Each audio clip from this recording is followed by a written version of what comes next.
keep talking about don't worry. Now they're right.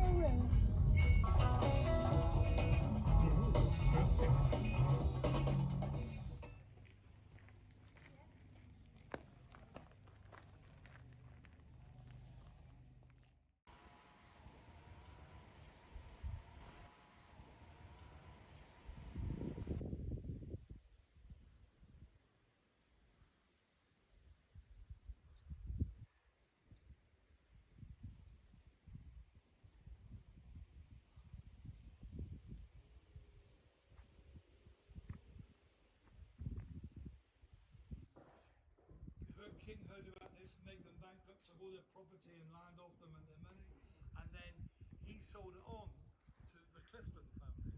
Now William Clifton, he was a cloth merchant from Northampton, and he also did trade with Russia through the Muscovy Company with silk. He came here and he had this magnificent manor house built, and he still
gardener's question. Here we are at the garden room.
Wondering if the original plans for the gardens still exist.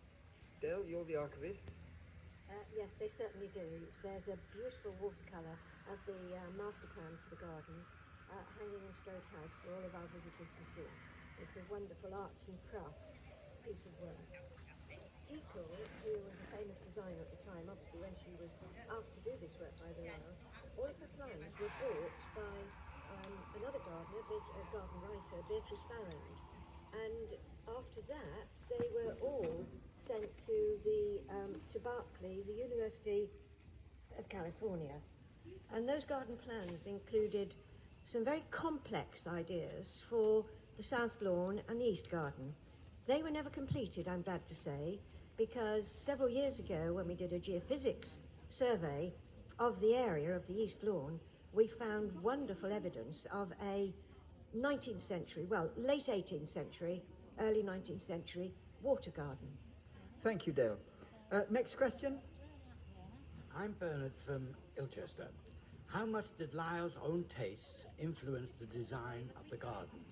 Well, that's a good question. Catherine. Well, the short answer is a great deal.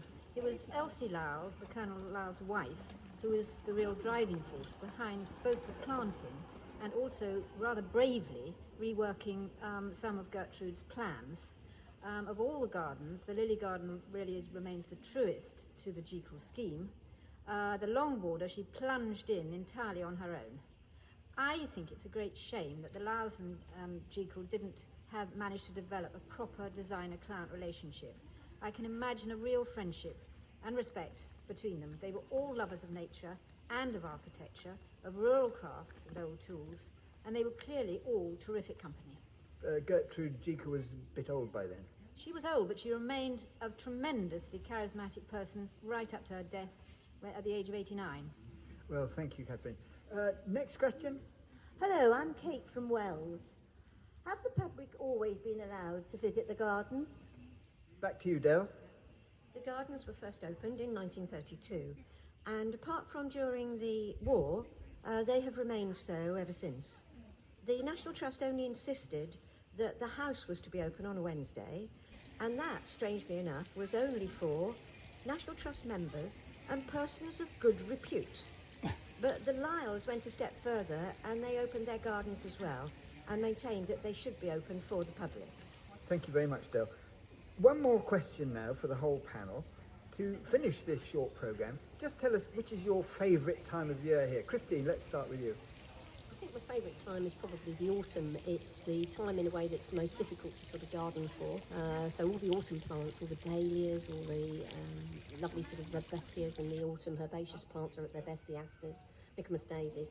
And also the fruit in the kitchen garden is all starting to mature, the orchards as well for all the cider and apple juice. So it's a really sort of, it's literally a time of, you know, mellow fruitfulness. And a few leaves to pick up too. Absolutely.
We need to press.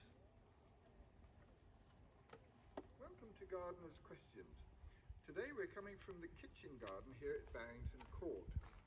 On our panel of experts we have Christine Brain, who's the head gardener here, Paul Green, her fellow gardener, Del Wiggins, the volunteer archivist, and finally we welcome the gardening writer, Catherine Lambert.